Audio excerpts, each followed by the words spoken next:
Hello everyone. Welcome to biology. Today we will discuss about human diseases. The diseases these are caused to the human being because of infection of bacteria, viruses, fungi. These are living on our body or they are living inside our body and it spread the diseases in our body. There are two main types of the diseases: congenital diseases and acquired diseases. Congenital diseases, they are also called as inborn diseases, and these diseases are permanent. While acquired diseases, they are of again two types: communicable disease and non-communicable disease. The communicable diseases, they are also called contagious diseases.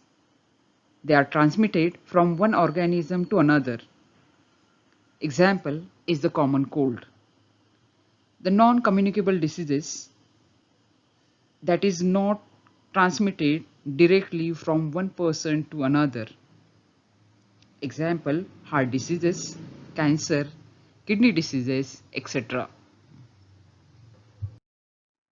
To study the human diseases, we should know about the vector and the parasite, because some human diseases it is transferred because of the vector and the parasite. So what is this vector and the parasite? We will see. The vector, it is an organism that does not cause itself a disease, but it spread the infection from one host to another. For example, mosquito is a vector for the malaria. Parasite, these are the organism, they depend for their nutrition purpose on the plant or the animal. During the nutrition, they may spread the disease. Parasite, it is of two types: endoparasite and ectoparasite. Endoparasite, where the organism it is present inside the body of the host, while the ectoparasite, in which the parasite it is present externally on the body of the host. Today we are going to study about the malarial parasite, that is Plasmodium, and its life cycle. Malaria, it is a serious global health problem. Near the equator, the temperature is warm, which is suitable for the spread of malaria.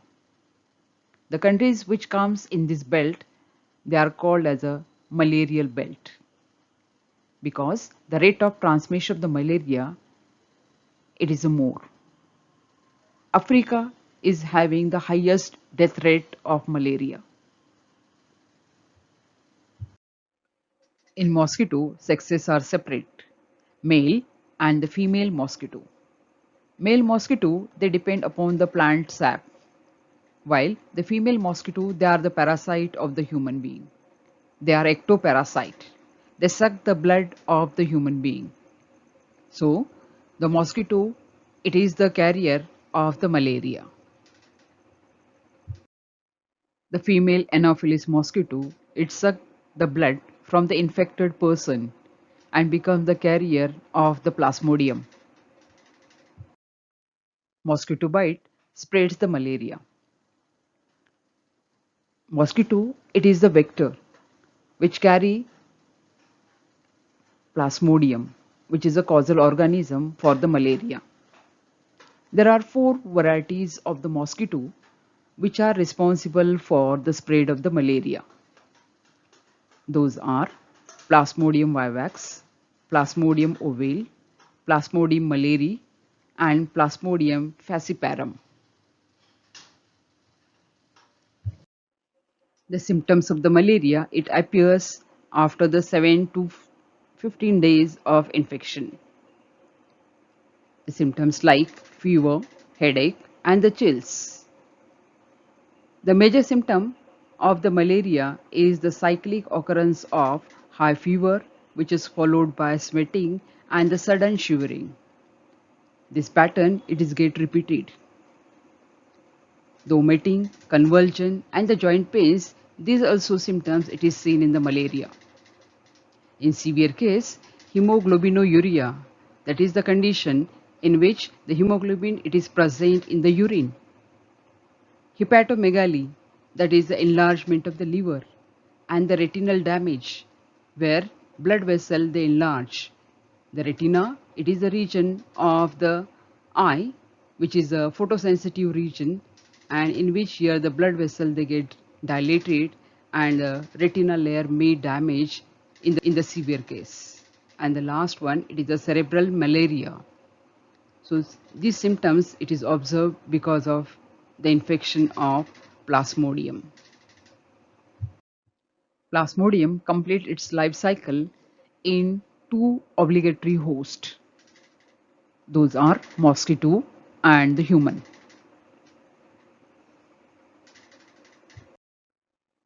Let us study about the Plasmodium cycle or the malarial cycle. Anopheles mosquito, when sucks the blood, transmit the sporozoite into the human circulation. Sporozoites, these are the asexual reproductive bodies. The sporozoite, it is transmitted from infected mosquito to the human circulation. Anopheles mosquito, while feeding on the blood, it ruptures the blood vessel through proboscis. Proboscis, it acts as a path to release the sporozoite into the bloodstream of the human being. Sporozoite, along with the blood, it reaches to the liver. In liver cell, it starts developing. In liver cell, the spindle-shaped sporozoite it changes into the spherical structure. Sporozoite it enters into the liver cell. There it divides asexually and it produces merozoite. Around the merozoite, cell cytoplasm get accumulated. This all it is happened into the hepatocyte or in the liver cell. Gisant, it is the structure which is formed in the liver cell in which a numerous number of the merozoites they are present along with cytoplasm around it. The fully formed gisant it rupture and the merozoite get released into the blood. The merozoite present in the bloodstream it infect RBC. The released merozoite from the gisant get attached with the surface of RBC. Merozoite get attached with the wall of RBC at a certain place where the receptors are present. Merozoites penetrate inside the RBC and RBC get infected. When the parasite it is present in the RBC, it is called as an intraerythrocyte parasite. It starts feeding on the hemoglobin pigment. The digestion of the hemoglobin pigment it is incomplete and it forms hematozone, which is get released after the breakdown of RBC. During this time, here the parasite it lose its certain organs and that's why at the center it forms the vacuole. The formation of the vacuole it gives the ring form. In the ring form we can see cytoplasm it is present at the periphery and at a certain point the nucleus is present. The ring form of merozoite it enlarges and it appears like a amoeboid in shape, or it is also called late tropozoid phase. Amoeboid form of the parasite inside the RBC, now it enlarges because of a mitotic division. Inside the gisant, the tropozoid formation is seen. Around the side of the tropozoid, cell cytoplasm get collected and the size of the gisant it get increased and finally the RBC burst. Along with tropozoid, hemazoin it is also released as well as the pyrogens it is also released. Pyroxene, it gives the fever condition. Propozoid released from the RBC infect another fresh RBC, and this cycle it is continue. After repeated few cycles in the RBC, the merozoite, instead of formation of the tropozoite, now you start formation of the gametes, and that is the gametic development phase of the parasite in RBC. Now let's see what is the mosquito cycle. Mosquito, when it bite to the infected person, it suck the blood. So in the RBC of the infected person is having a gametes. Now let us see the mosquito cycle. The gametes which are injected by the mosquito along with the blood, it reach into the gut, and the maturation of the gamete it is seen. The male gamete, after the maturation of the nucleus, it divides along with the cell cytoplasm into the 8 long whip-like filamentous structure called microgametes. The female gamete does not divide. It matures and it's called as macrogamete or the female gamete. Male gamete, it is motile gamete. Male and the female gamete then undergo fertilization to form a zygote. Initially, zygote is a motionless, round body. Gradually, it gets enlarges and it forms ookinete. Ookinete, it matures and it becomes oocyst. The mature ookinete undergo multiplication or the proliferation phase. It is a mitotic phase. During that, the sporozoites are produced and the ookinete it change into oocyst.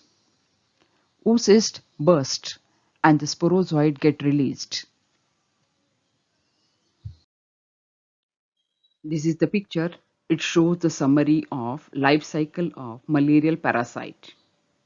When infected mosquito bite to healthy person, inject the sporozoite into the blood. The sporozoite it reaches to the liver and infect the liver cell. The sporozoite mature and it form gisant. Gisant burst and it releases the merozoite. Merozoite released in the blood infect the RBC. It continues the infection to the RBC. After the repeated infection to the RBC, instead of the formation of the merozoite inside the RBC, the gametes are produced. RBC it change into the gametophyte. When the mosquito bite to this infected person, the gamete it enters into the body of mosquito and reaches into gut. Gamete develop into zygote, then ookinete. Ookinete it bursts and it gives the sporozoite.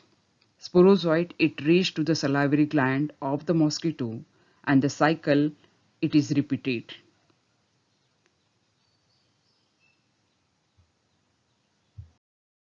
Malaria is diagnosed by microscopic study of blood smear. Malarial infection, it is confirmed if there is a ring form inside the RBC.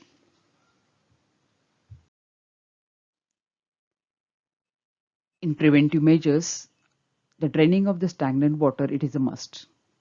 In stagnant water, the female Anopheles mosquito they lay their eggs and produce the larvae and increase the population of the mosquito, which increase the risk of malaria. The infection of the malaria can be controlled by spraying the insecticide and by the use of the mosquito nets. We can protect ourselves. Biological control can be done by the use of Gambusia fish or mosquito fish. The adult fish, it consumes about 100 mosquito larvae in a day. As it depends upon the mosquito larvae, indirectly it controls the population of mosquito and we get a protection from the malarial spread. Malaria is a curable disease. With proper treatment, malaria can be cured. For treatment, quinine, sulfadoxine, or pyrimethionine are used.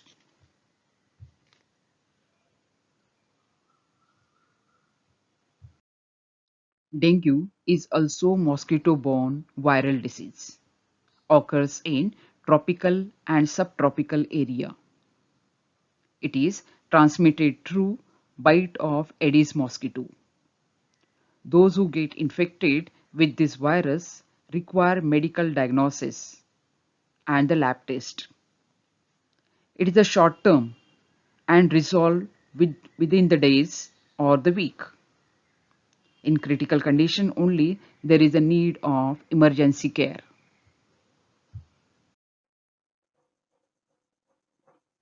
Pneumonia, it is an inflammatory condition of the alveoli of lungs. Alveoli, these are the functional unit of the lungs, where the exchange of the gases is taking place.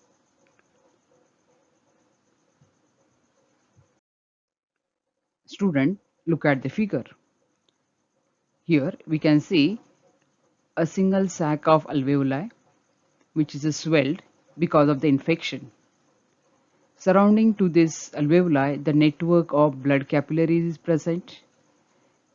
Between the alveoli and the blood capillaries, the exchange of the gases is taking place.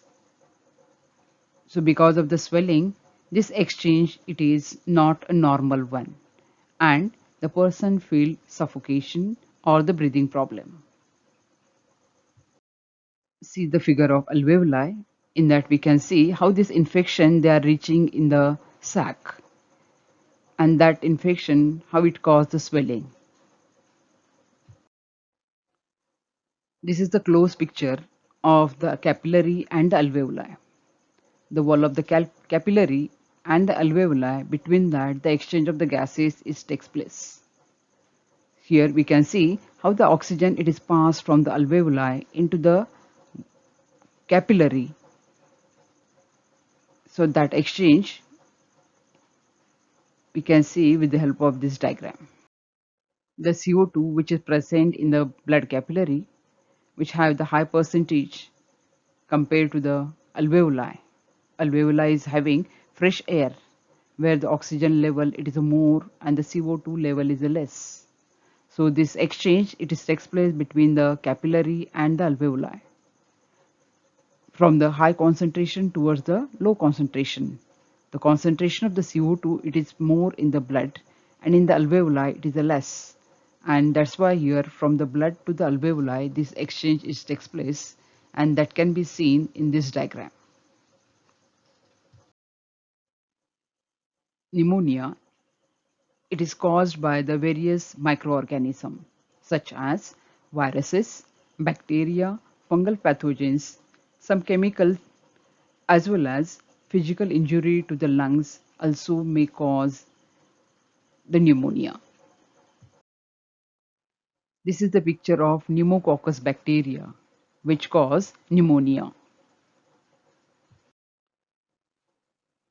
Histoplasmosis fungus, it is also the cause of pneumonia. Roundworm or nematode, it also a cause of a pneumonia. In this picture, we can see the infected area of the respiratory tract. The infection, like viruses, bacteria, fungus, or the roundworm, it causes the infection in bronchi region and it is termed as bronchopneumonia. The infected alveoli, it get filled with the fluid, which reduce the volume of the alveoli, and so the exchange of the gases it is impaired. If in the lungs, more number of the alveoli, if it is damaged because of the infection, the exchange of the gases it is impaired. In that case, the person is having a breathing problem. The patient has to take a support of artificial respiratory machine, and that is called as a ventilator. Let us see what are the different symptoms of the pneumonia. The first one, it is a difficulty in breathing. As the alveoli it is get filled with the fluid, for the breathing it is difficult. And because of the difficulty in the breathing, the chest pain may be there, or the coughing will be there. And as the infection is there, a fever condition, chills, headache, muscle pain, and the fatigueness it is also observed. The pneumonia condition can be cured if there is a proper treatment is there. If the infection is a bacterial one, the antibiotics are used. If the infection is the viral one, antiviral medication is used. And if the pneumonia it is caused because of the fungal infection, antifungal medication it is used. For the fever, for the pain, antibiotics are given, and if required, the person may use the ventilators for the oxygen. For prevention and the control of the pneumonia, vaccination and the social distancing play very important role. Social distancing and the use of the mask during the coughing or the sneezing is must. The droplets, it is coming from the mouth of the infected person and it infect the healthy person. So the infected person should cover the mouth by the mask and control the spread of the disease. Thank you for watching this video. Stay tuned for further updates.